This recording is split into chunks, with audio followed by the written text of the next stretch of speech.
All right, so I'm going to go over some tips and tricks for your promotion speeches. So here we go. All right, so let's break it down. So here's the stuff that is required of you. This is also on the assignment, but I'm going to break it down for you.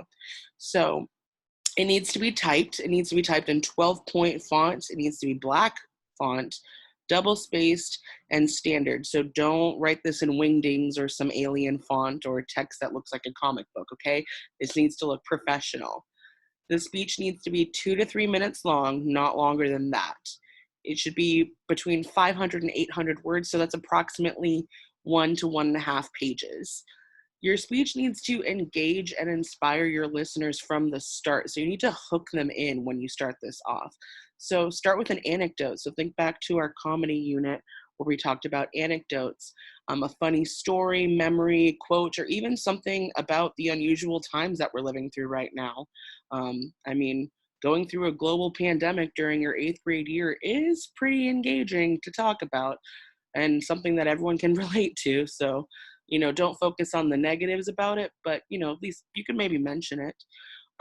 Reflect on your past years at Bayside. So, share some special memories, but don't include inside jokes. So, don't say, yo, what's up, Billy? Shout out to Timmy.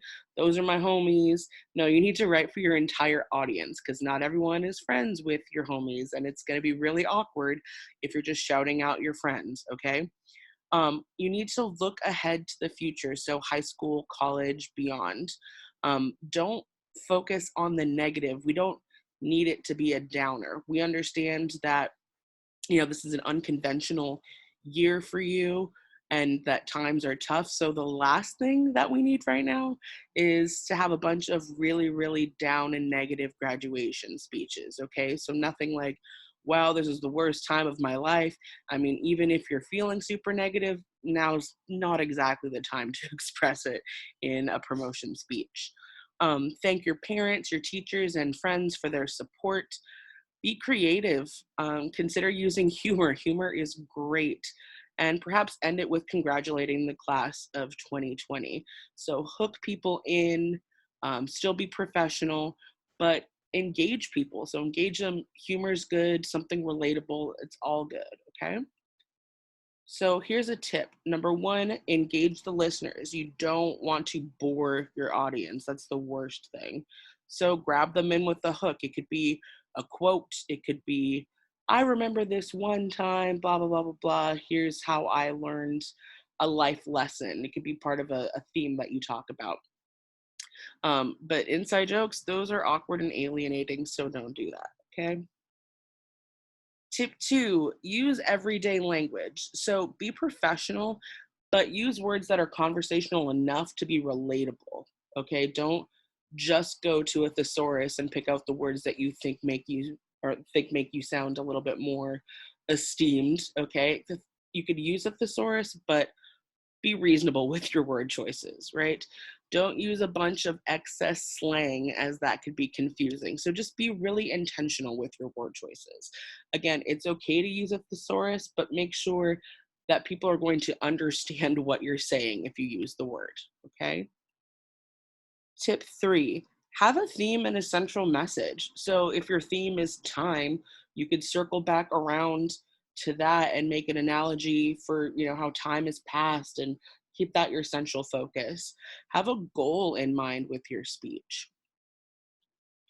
Your delivery matters. So this speech has to be upbeat and inspirational, not slow and depressing. So talk or write like you're addressing each person there. So this should apply to everyone. You could inspire those who aren't promoting as well. So use this opportunity to make an accessible speech that applies to life. Tip number five, make sure your ending leaves a lasting impression. So don't just end on a low note like, well, and that was eighth grade, womp womp. Circle back to your theme, maybe end with a quote, an inspirational quote, or just one that gets people thinking. You want to leave a lasting impression, but in a good way, okay? Don't leave a lasting impression with your speech being the biggest downer of 2020. Tip number 6, don't plagiarize. If you use a quote, make sure you let us know who you are quoting. So you could say something like, the great Martin Luther King Jr. once said, right? But don't steal someone else's speech. That is plagiarizing and cheating, and it's awkward, and it's wasting your time, and it's wasting our time as your teachers. So if you're feeling a little bit overwhelmed with this assignment, don't freak out, don't fret. There are example speeches. So there are example video speeches and the accompanying text of those speeches for you to watch and read. They're on the calendar and they'll be on Google Classroom. There's tips on the promotion speech assignment, so they'll give you tips and tricks on there as well. And there's also speeches from past Bayside promotions for you to check out, which will also be on the calendar and Google Classroom. Okay, so have fun with this, reflect, be professional, and just try your best. All right, good luck.